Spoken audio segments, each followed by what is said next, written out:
This is a conversation, so call and response is welcome. Thank you very much for letting me know how you're doing today. My name is Pat McAvoy. I work in engagement with Opera Omaha. Our fearless leader, Loren Meeker, who normally leads these, is unwell today, so I'll be filling in for her. I promise she'll be back next week with when we have our second of the 3 opera and conversations. Next week we'll be with Dr. Jawed Barwani. He'll be talking about societal beauty standards and illness with us next week. So come on back next week. But this week we have the esteemed director and conductor of La Traviata. We have Loren Meeker and Stephen White with us today, and they're going to talk us through their inspiration, their process, what gets them ready to give you all the best version of Traviata that they have in their bags. So welcome all, and thank you for being here. We're just going to jump into it. The first question I have for the both of you, I'm fairly confident that nobody in the audience has directed or conducted an opera before. So just what does I could be wrong. I could be wrong. No, there we go. We get children's opera. Okay, children's opera. What does a day in the life look like? Take us through a day in rehearsal. Either one of you can start, but just kind of give us a background of what it typically looks like for you. Well, rehearsing an opera is a process. So, particularly when we get to the production aspect, typically what happens when we all come together to begin the process is I'll have a musical run through with the piano of everybody to make sure that, number one, everyone knows everything, and number two, just sort of to address some things. And then essentially we turn over the process to the director, to Loren, who has, over the period of 2 to 3 weeks where we were rehearsing before we go to stage, she's developed a staging plan, and she can talk more about that. But it's got to be fairly structured in advance, and it also has to be flexible so we can make changes. And I'll let you talk a little bit about that. Sure. So to get to that point, usually what's happening is I'm working with a team of designers and with the company to either design a new production or to select maybe the existing production that we'll use for the opera.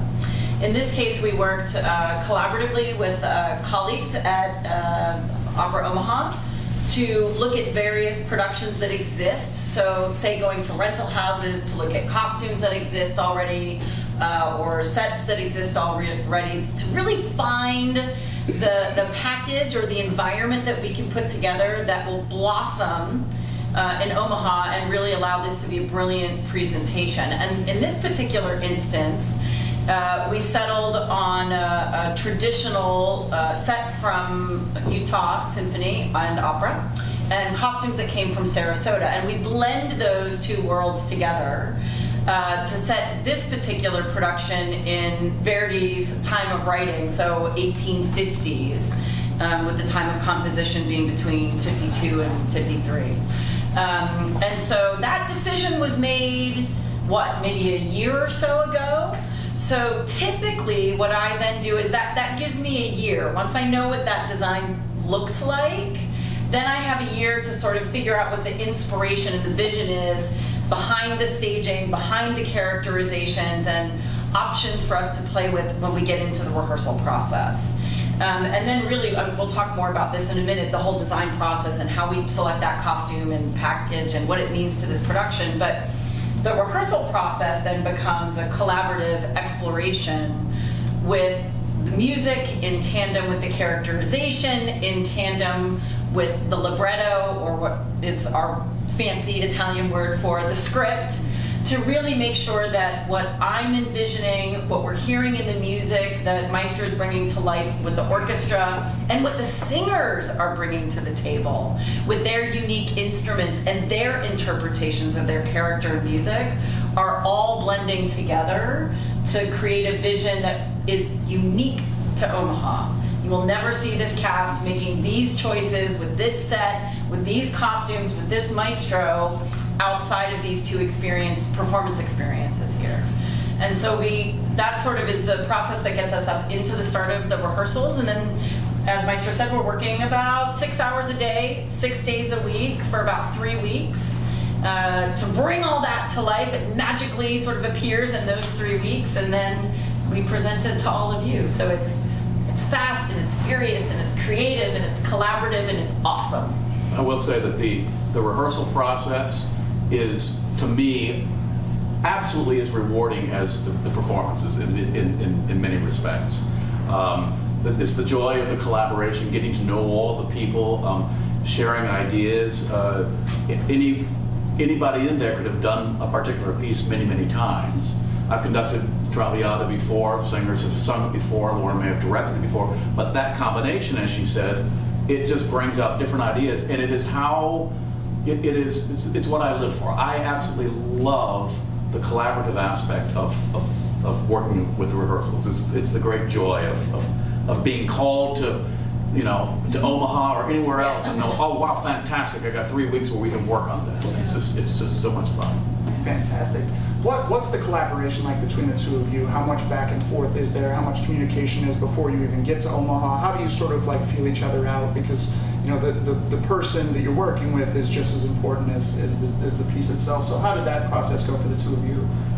I think it's gone. I've loved every second with Loren. And I knew Loren by reputation before we ever met, and we had one or two, I think, Zoom calls and talking about different things. We discuss, what kinds of things we're going to do and get ideas in advance. But then in the room, we're just sharing ideas. We just had an amazing rehearsal this afternoon, right before we came here, working at the very top of the last act with our remarkable Violetta, Andriana Churchman, and the entire essence, if you would agree with me if you were there, the whole thing is our bouncing ideas off of each other.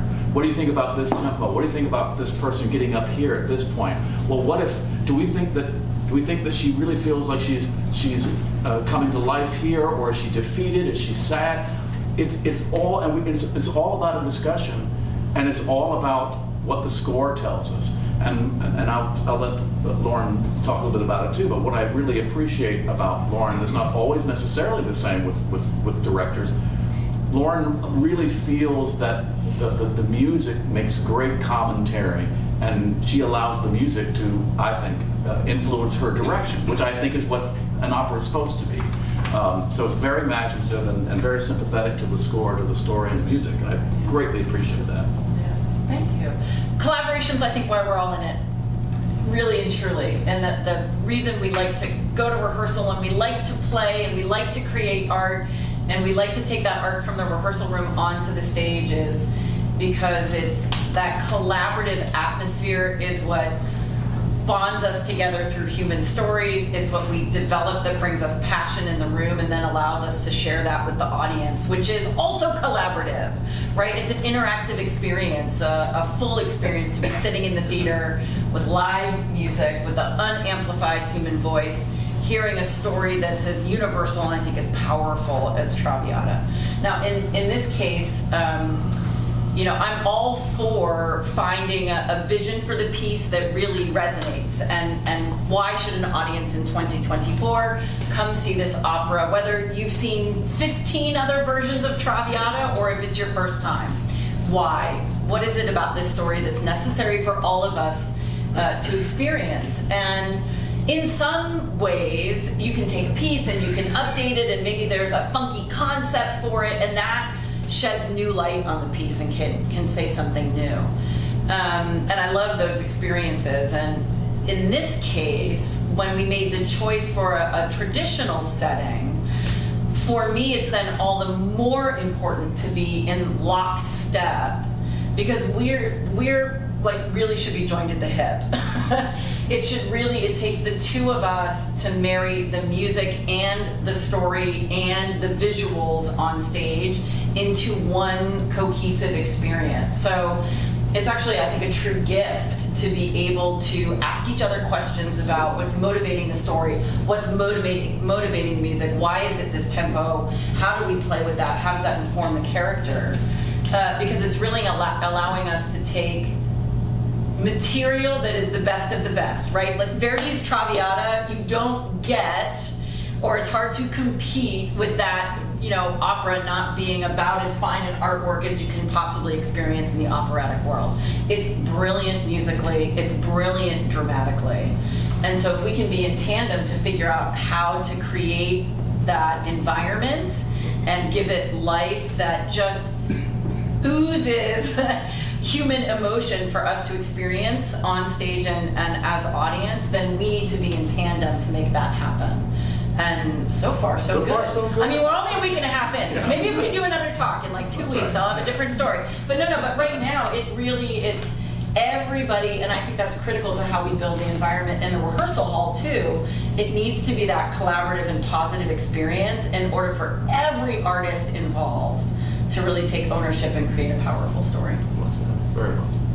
Following up on that, a lot of the artists in this production are singing their roles for the first time. Do you find that to be helpful because they haven't developed sort of preconceived notions of how the role should be played? Do you find it challenging because there are some things that they're still figuring out? Like how do you process that when they're coming in as sort of, this is, the music itself isn't new to them, but the role maybe? Yeah. It's been a long time, I think, since I've really encountered an artist who, really like 20 years or something like that, since I think I've encountered an artist who's like, this is my role, this is how I do it. Like, thank you, but no thank you, right? I really haven't sensed that in a long time, whether it's artists who have done the role multiple times or are experiencing it for the first time. And I think that's because truly as artists, especially with pieces that have 100 or 200 or, in some cases 300 years of history, the reason we keep doing them is because there's something new to explore every time we do it. So if as an artist, you're like, I got this. Like, I'm just gonna cut and paste my version. I don't think that's sustainable. I think the reason we keep doing these pieces is because there's something that's worth investigating that's new and unique in every experience. So in this case, to have artists, Adriana Chutchman, who plays Violetta, Brian Vu, who plays Alfredo, are both first time in role. And though I think they would have this approach no matter if they had been doing it 18 times or the first time, they're very well prepared. And that's worth noting. When we start the rehearsal process, the singers come in completely memorized. Their music is good to go. They can get up on their feet and start staging. But they're not so locked into those choices musically or character-wise that they can't explore in the moment. And so they've just been, I think, endlessly creative and interested in exploring storytelling through emotion and physicality in music that allows it to feel like this is the fresh and first time, whether it's the fresh and first time or not. Right. And then Maestro has a lot of experience with the piece, and what's really refreshing there too is he also doesn't go, no, this is how it, like you cannot make another choice, this is how it goes. I think we all open the scores and find new things to breathe life into. And from a musical standpoint, working with someone who's never done the role before, the phenomenon exists of singers, growing and maturing, their voices changing and doing different things. And often what happens is that a singer will sing something a certain way in his or her youth, and before they were fully formed. And then years later they'll come back to a role and they'll have all of these vocal habits that they developed from, and they are hard to break. When one has learned something, it's often ingrained. And so the great thing about having people that have never done it before, number one, they don't have any bad habits. Yeah. They don't have any bad habits. And it's also in a certain way, it's like the joy I feel when I'm working with like a conservatory orchestra or something. Here are talented players, but they've never happened to play this Mozart symphony before. And so they're not jaded in any way to the music. And even with professionals, I mean, Adriana, our Violetta, who's sung around the world, and she's one of the most beautiful singers imaginable, but she's never done this role, but she's almost like, she really is experiencing it for the first time, and there's not a hint of being jaded. In fact, she's overcome, often emotionally by the story. that is so amazingly wonderful and a blessing because we all pray for the experience of even if I'm going to a piece or I'm conducting a piece for the umpteenth time, what I really want is to experience it like it's the first time, and so it's great working with people particularly people that are so conscientious as the artists that we have. How much leeway do you give yourselves in working with a piece like Traviata, one of the most produced operas, in the history of the world? How much leeway do you give yourself to play with new ideas, and how much leeway do you give, your principals to try new things and to go off script or do things that may be a little bit outside the box? How do you deal with those? I think that we encourage that in actual fact. Yes, we've got a document. We've got an artistic document that we are serving. So I can't decide, what I'm going to do. I'm going to do the overture in A minor instead of A major. I can't do that. So we are fully dedicated to that score. But within that, we encourage people to take risks, to try to do new things, and I listen. I can't count the number of times I've done this piece, but I've discovered all kinds of things, new and marvelous, both about the text and about the music and about the general ethos and the shape of the piece. Just today, it occurred to me for the first time, and when I mentioned to you that the beginning, the Act 1 with her big aria ends at dawn. They've been partying all night. Act 3 begins at dawn when she's basically on her deathbed, and that bookend of those early mornings and the two big arias that she sings, that had never dawned on me before. No pun intended. But I had never noticed that. But that's something new that we noticed today because we were paying attention to the text in a way that sometimes. So it's thrilling. It's just. It's great to be able to have that leeway to learn new things and encourage new things. And I think I would just follow up on that by saying, even if it is a piece I've directed multiple times, because you grow as a human being, you have different life experiences where you are, and just life is different with every passing minute, hour, and day. It's never possible for me to direct something the same way twice. So you can give me the same set, the same costumes, you can probably even give me the same cast, and they will all have grown as well. So when I come back to a piece, there's, for me, always a new way of interpreting, or a new layer of something that I've learned, or a new way that I perceive the text or the music or the relationships. And one of the things we've talked about in rehearsal a lot is, in straight theater, we would call it line reading, right? Like, how do you say the line that's on the page? And sometimes there are musical cues, or a lot of the time, especially in opera, but there's a lot of leeway there too. And so, it can sort of be the difference between, are you saying, I love you with joy and acceptance and someone who loves you back? So it's open and blooming and heartfelt. Are you saying, I love you, and it's out of desperation because you've just had a fight and that person's walking out the door? I love you. With panic and fear in it. There's a bazillion ways you can say I love you. The same is true for the text and the music. There's a bazillion ways we can interpret every line of text with these characters, with these actors on this arc. And it takes all of us to figure out what that story is specific to this experience. Absolutely, thank you. So something like Traviata, obviously, like I said, just a masterpiece. What to you specifically, not like the 100 think pieces you've read on it, but specifically to you, what makes Traviata a masterpiece? Why is this piece so popular and still to this day? I will let Maestro talk about the music, but I will say, I just think it's deeply powerful because as a composer, his music is in touch with his soul as a human being. And the way he expresses the character arc and the relationships is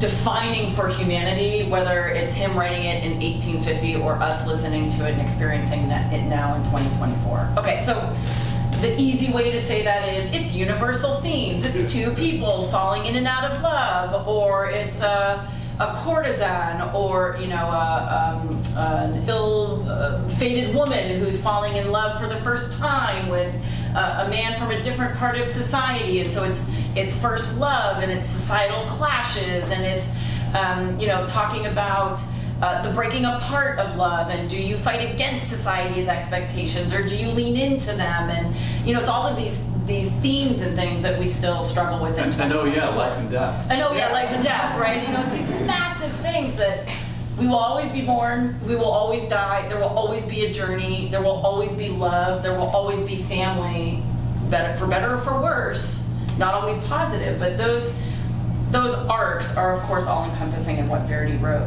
But it's the specificity with which he writes the story of Violetta, a courtesan, falling in love with Alfredo, being asked to remove herself from that love by his father, and then ultimately, and sacrificing for the good of his family, and then ultimately succumbing to tuberculosis and dying, and not really being able to, until the last moment, complete that love, right? It just has us on the edge of our seats, and I think always will. And that's a real testament, as I'm sure you'll talk about, Maestro, to Verdi and his love in life and the truth of his own life that he's putting into the piece. And I think as artists, when we tell, they always say, like, write what you know. When you tell your truth, when you tell your story, or a facet of your story on stage, it just epically speaks to humanity. Well, the opera was autobiographical, was it not? That's one of our favorite things to talk about. Yeah. So, Maestro, in terms of music and Verdi. Well, one of the things that is almost intangible if you didn't read it, you would say, there is something special about La Traviata. What is it? For Verdi, there was a tremendous amount of care that he took. He spent more energy and more loving energy on the character of Violetta, largely because it is assumed and speculated, and it makes perfect sense. His own wife was a famous opera singer. Opera singers back in the middle of the 19th century were sort of synonymous with, they had almost like courtesan reputations, fairly or unfairly. But that was sort of the reputation that opera singers were not of the highest morals. Well, Giuseppina Streponi, his longtime partner before they got married, they were shunned. She particularly was shunned. They got married by the time we got to La Traviata, but at some point before they were married, she had to give up a child even, and take it to the church and give it up for adoption, and very quietly, and we assumed that it was probably Verdi's own child, but throughout the course of their life together, she was shunned. She was shunned, and Verdi was also shunned at a certain level because of this. And so, why then did Verdi feel so much? What am I trying to say? I'm trying to say that it's very obvious that they would care so much about Violetta because he saw so much. He saw perhaps his own love. He saw himself in Alfredo. But the piece itself, the story itself, is very much sort of like a societal manners thing that is very easy to dismiss, and so. It was for a long time, when I was in my youth, I didn't get it. I didn't understand. How could Violetta leave? It wasn't until I got older and started to understand and do some research and recognize exactly all of this. And the other thing that's interesting is that it is the only opera that takes place completely inside of Verdi's. It's the only opera of Verdi's that takes completely inside. And so it gives sort of an intimate quality. There's an intimate quality to this piece. And because it is composed at the same time as the story was meant to be full, so Verdi's intention was that it would be set right there in 1853 in Paris. The music, sometimes we'll hear music written by a 19th century composer, but it's taking place in the 13th century. And there's this a degree of anachronistic. There's nothing anachronistic at all. It is just a perfect fit. We hear this 1850s music with this 1850s story, and in an intimate place. There's just something so natural and fitting about it. You were going to say something, I think. The book that I read on him, that he saw an Alexander Dumas play, Yeah. that's what motivated him. Yes. And when I drugged my $3 to go see La Traviata in Houston, I told him it was Pretty Woman in Italian. Yes. Yes. Oftentimes the comparison. Yep. Stephen, expanding on that a little bit, what musically in this piece or about Verdi in general, what makes it so unique, or what made Verdi so popular at the time but also so lasting? Well, this piece was written, from 1851 to 1853, three of Verdi's greatest operas, Rigoletto, 1851, Traviata, and Il Trovatore, basically both written at the same time, 1852, 1853. And he had made advancements in terms of how the connective tissue with operas. Yes, we still have arias, we still have cavatinas and cavalettas, but we don't. Nothing ever comes to a stop where we're just talking. The idea of recitativo has now become what we call arioso. So we'll have marvelous moments where they're having conversations, but it's completely supported by the orchestra, and then we'll also move into some of the most beautiful melodies. I mean, I would say, again, just mentioning what we just were working with this afternoon, Addio del Passato, which is so simple on the page, but the devastating way that the simple on the page music creates the absolute perfect mood to tell us exactly what's happening. I think really starting with Rigoletto, which was the opera before this, and going forward, Verdi really started to be able to identify the mood with the music. I'll give you an example that I'm talking about the anachronistic thing. Done Macbeth of Verdi's, 1847. And there's this party music that's supposed to be happening in Scotland, and it's hilarious to me. I mean, I've gotten used to it, but to hear what is obviously 19th century Italian music being played in a Scottish castle, you know, but Verdi's use and his there's nothing's wasted. Absolutely nothing is wasted in the music. It just moves, and it's direct. It's just perfect drama. Loren, one of the things that stands out about this piece is the use of dancers. You have it's not just the principals now. You have a much larger cast, and you have not one but a couple dance numbers. Can you walk us through that process and how that changes your idea of the piece, or how you go about working with the dancers? Sure, it's fantastic, I have to say, to have the 5 dancers with us. And the inspiration for that really stems from Verdi and from what he wrote into Act 2, Scene 2 with Flora's Party.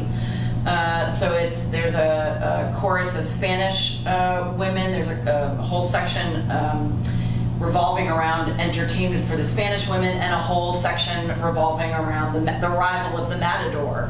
And so it's not atypical. I mean, if I back up a step, opera and dance are pretty inseparable for most of opera's existence.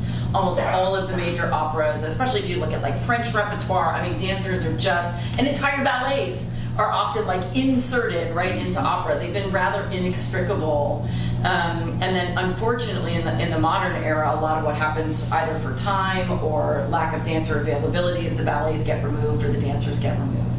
We are blessed, I think, to be here in Omaha, where the company really supported that vision. And so, initially the concept was, okay, great, we can flesh out Flora's Party and we can have, a brilliant, wild night going on, and Flora's hired entertainment for the evening, and the women come in and do a fabulously sultry Spanish dance, and then the matador arrives, which, by the way, is also a female dancer. I'll talk about that in a second. But the matador arrives, and we amp up the party in a whole new way. So the question was really about, okay, we know dancers are intrinsic to Flora. I love it when that collaborative spirit is imbued across more of as much of the show as possible. So as opposed to like, here are the dancers and they go away, is there a larger story that we can start to tell? So we wanted, first and foremost, Flora's party to be very female driven, and for the stakes to be super high, and for the entertainment to be surprising. And one of the ways we started to answer that was to just make an unexpected choice in having 5 female dancers, one of them playing a matador, as opposed to the sort of a more traditional male and female setting of those characterizations. Then the second answer to that became, okay, well, do they have to just come in and do their dance, or can they like stick around for the party? Like the entertainment's there, and they become involved in it, and they become part of the greater ethos. And so we said, oh yes, well now they should be in the whole scene. And then we said, well, why do they have to stop there? You know, why can't we imbue, because the great thing about Violetta's party in Act 1 is really her return to society. She's been ill. She's in a period coming out of convalescence and returning to society, and so it's this effervescent, celebratory return. And Flora's party is very different. The love has come and gone, and the families have gotten torn apart, and Violetta and Alfredo are torn apart. And Flora's party is it's gambling, and it's ecstasy, and it's totally different than the vibe of sort of the sparkle of Violetta at the beginning. But even still, what's great, I think, and true about these kinds of parties is it's not like in either case the party is a presidential, political, only upper crust, or fundraising party, right? It's not meant to be stiff. Both of those parties are held by courtesans. Both of those parties are the kind of parties where different folks from all facets of life can mix and mingle. So yes, it's in some cases it's politicians, in some cases it's wealthy, in some cases it's artistic, in some cases it's maybe lower class. And so having dancers then involved in both sort of helps give us that kind of diversity and make these parties interesting because they're not predictable. Because you might meet someone like Violetta and Alfredo who are surprising. You might never have met a dancer or an artist before, and you meet them at Violetta's party. You may never have been from, upper class society meeting a lower class society, but you can meet them at Violetta's party. And it's encouraged that you mix and mingle, not that we stay separate. And so dancers have just become a wonderful vocabulary for all of that kind of playfulness at this kind of party to exist. Fantastic. Normally during this first one, we like to give the audience, sort of Easter eggs, things to look out for, things that you've tweaked or changed, things that they might have seen done differently in the past. If you don't have any of those, maybe just like, what are the things you're most excited to see hit the stage musically or otherwise? Like what are, going through the rehearsals, what is the part that gets you giddy? What's the part that really, like, you wake up every morning thinking about this piece and are so excited to see it when we produce it at the Orpheum? There are no gimmicks in this. We're not doing any gimmicks. And the whole idea of, an Easter egg, look for this, look for that. We can find some things like that, I suppose, but they are going to be blown away by the performance of our Violetta. It seems to me that what you're going to experience with her performance, and the rest of the cast as well, but Violetta is the driver of this story, and we are blessed. We are absolutely blessed with a really wonderful singer, and I think it's going to be so moving. That I really can't imagine that anyone who's going to come to this is not going to be moved by it. So that's what I would say. I mean, I'm raising the stakes by saying she's going to be great, and you're going to be sorry if you're not there. But I really think that's true. And of course, there are some things that about the piece that all of which is attention getting. But you're asking me, what is it I'm going to sleep at night thinking about? I'm just thinking about, wow, how blessed we are to have a great Violetta. Yeah.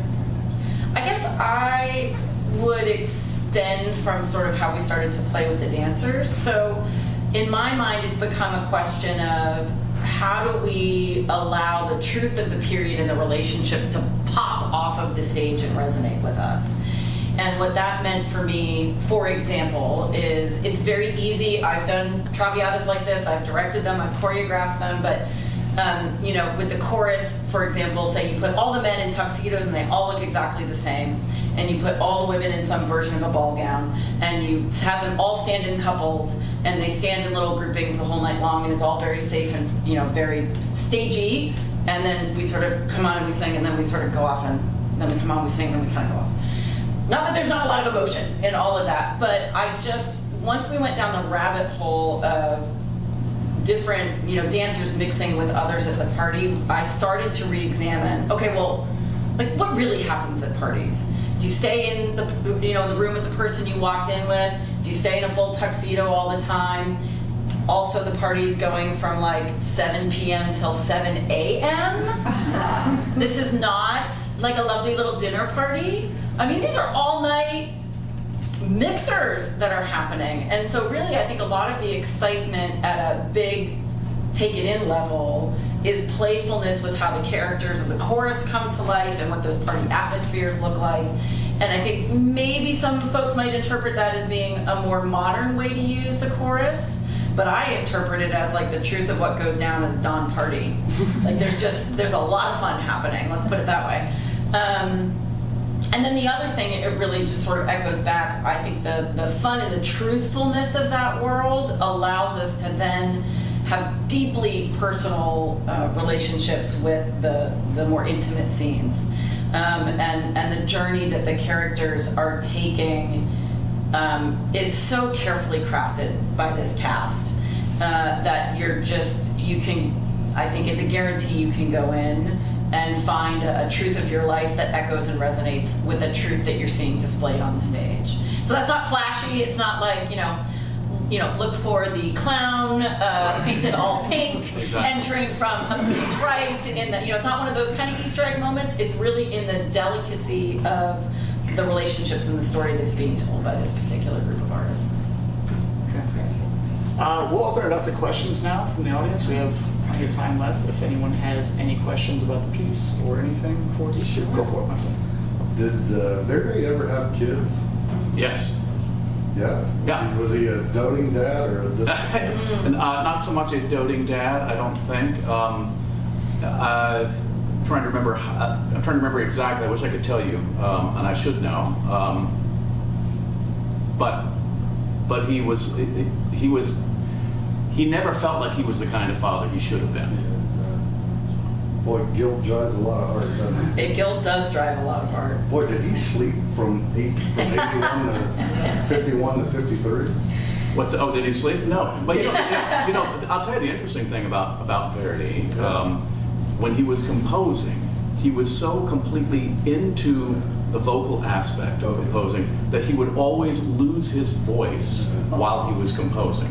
I mean, to the point of having to get doctor's help. I mean, it was just a standard thing. All right, he's coming down the home stretch of you know, this particular opera, and he can't even talk because he is spending his whole time physically feeling and singing and just all of it. I mean, and so not just his own baritone voice, but everybody's doing that. And so he went hoarse when he was composing because of his physical and psychological empathy with the singers.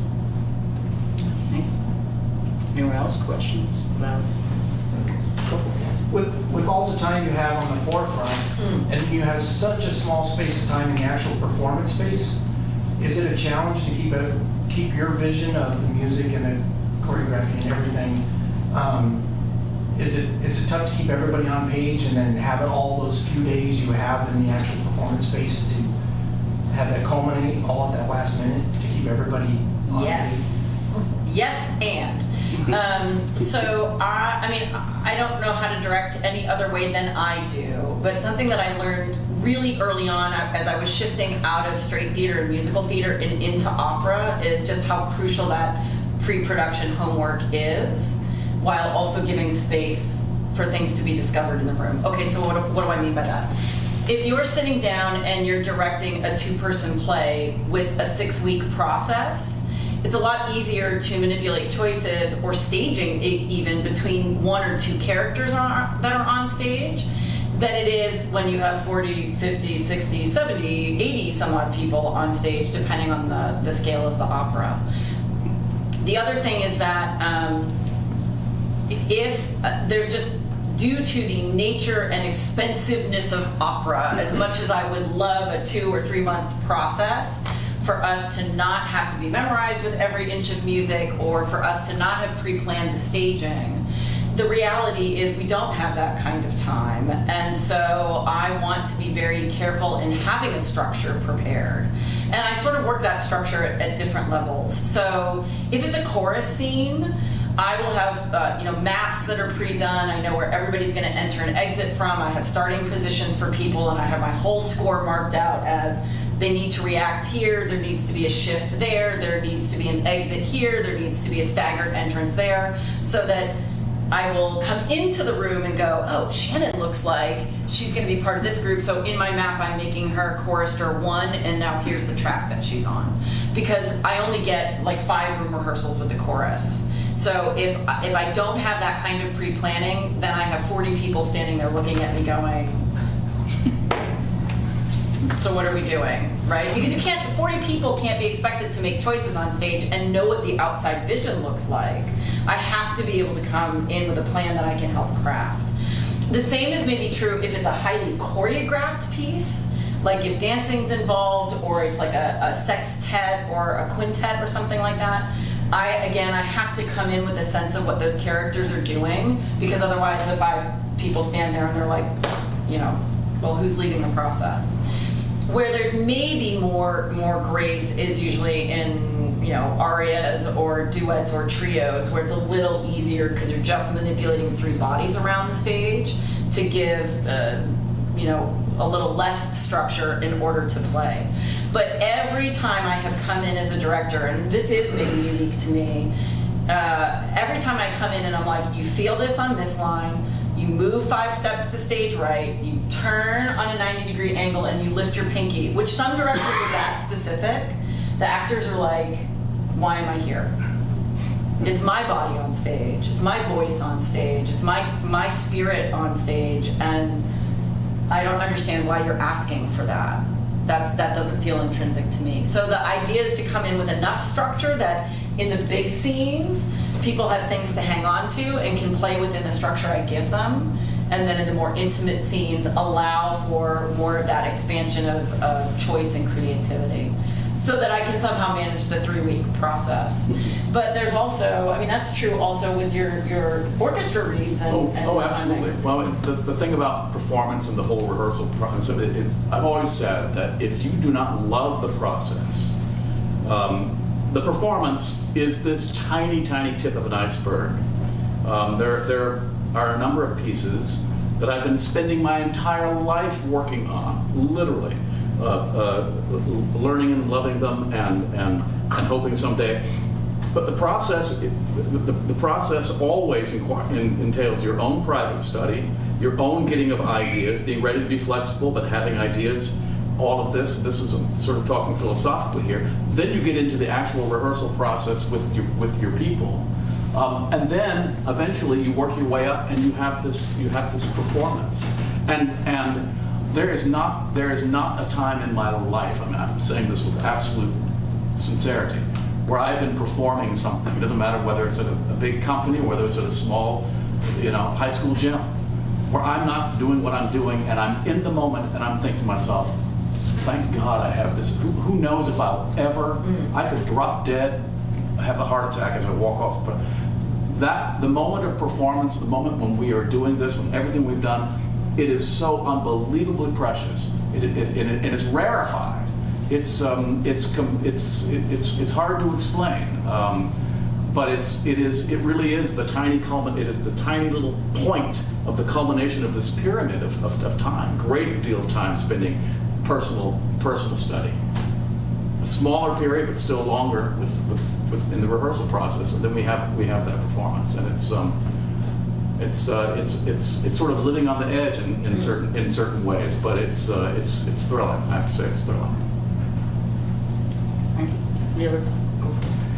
You touched on this a bit already. I understand there's investment in the character of Violetta, considering this personal relationship we had, but there seem to be so many other operas where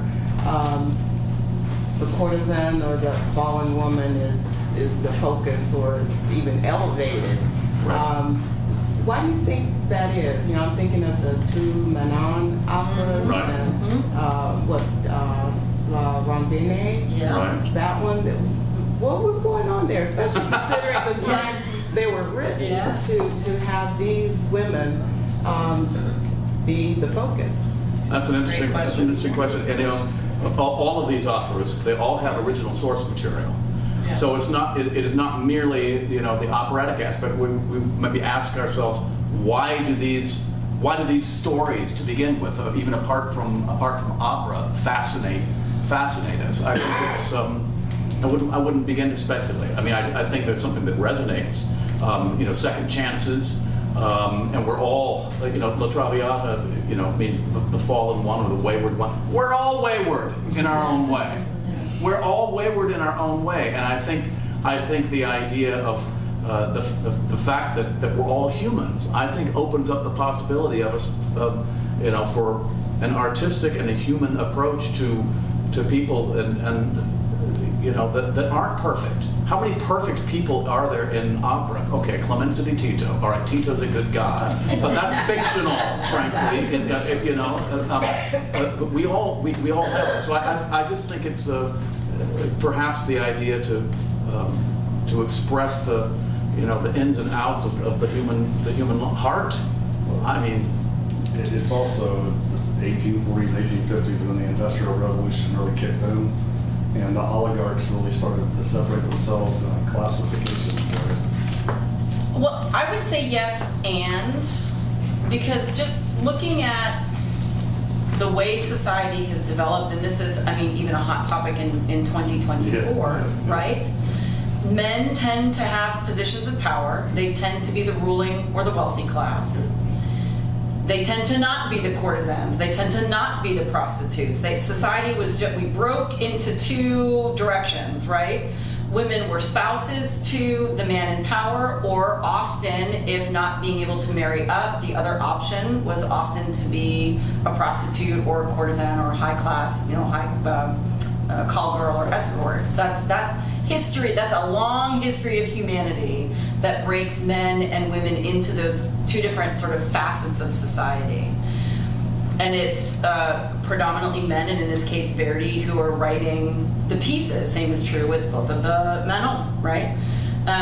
So I don't know if society had been flipped on its head and women were ruling and composing and men were in the escort position, would we have had the roles reversed, right? Would Alfredo have been the escort and Violetta the wealthy, you know, love interest? I don't know. But I think what we have is a story that's intrinsic to how our society has developed.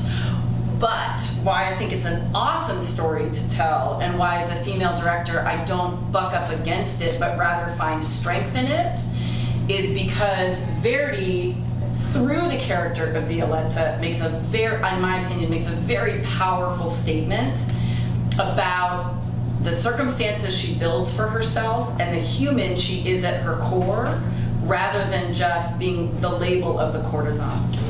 So what does that mean? It means she actually, being a courtesan, being a prostitute, is one of the only things you can do as a woman in that era to financially support and sustain yourself. Doesn't mean it's a great choice, but it's the only choice. And she does it at a level, Violetta is meant to be the be-all and end-all, right? She's more than just a bar wench. She is the leading mistress and courtesan in Paris. She has earned stature in society that few other women at the time can. But it goes even more than that. She meets, you know, the great love of her life, and her love with Alfredo threatens the rest of his family's success because she's a courtesan, because she's looked down upon by upper society. So Alfredo's father, Germont, comes in and says, please, I need his sister to be able to marry, and I need the family to not be shunned. Please, I need your relationship with Alfredo to end. And she doesn't look at him and go, who cares? She has a really difficult choice to make about whether or not she wants to sacrifice her own love in order to give Alfredo, and by extension the rest of his family, a shot at survival in this really chaotic and difficult world that they live in. And so she actually says yes. She says yes to giving up everything she's worked for. She sunk her money into this relationship. She's on the edge of no wealth because of it. She says, yes, I'll leave him, I'll leave your family, and go be successful. To the point where Germont is even surprised by the fact that she would sacrifice like that. And ultimately then, Alfredo and Violetta separate. Alfredo's tortured and broken by it, and he spurns Violetta when they meet again in Flora's party. And so, he's really just quite disgraceful to her and so hurt by the fact that she's broken off this relationship. And then the father comes in and says, absolutely not, son, you may not treat her like that. She's one of the best women. One of the best women. You cannot treat her like that. And so all of a sudden the dad who said, you can't be together for the love of the family, she's made this tremendous sacrifice.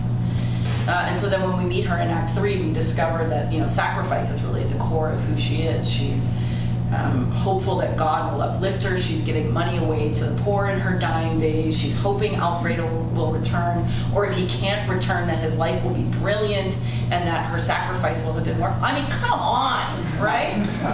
So it's really interesting to me that Verdi sets up this what seems like predictable relationship between a fallen woman and a wealthy man, and flips that entire societal way of thinking on its head.